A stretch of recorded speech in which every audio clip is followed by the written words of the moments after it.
സ്നേഹമാ നിന്നെ കണ്ടവൻ പിന്നെ സ്നേഹിക്കാതെ ജീവിക്കുമോ? സ്നേഹമാ നിന്നെ കണ്ടവൻ പിന്നെ സ്നേഹിക്കാതെ ജീവിക്കുമോ? ദഹിപ്പിക്കണമെന്നെ ആശേഷം സ്നേഹം നൽകണമെൻ പ്രഭു.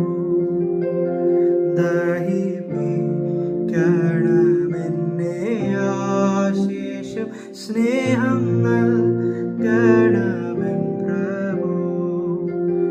യേശുവേ നിന്റെ രൂപമേ എൻ്റെ കണ്ണുകൾക്കെത്ര സുന്ദരം. യേശുവേ നിന്റെ രൂപമേ എൻ്റെ കണ്ണുകൾക്കെത്ര സുന്ദരം.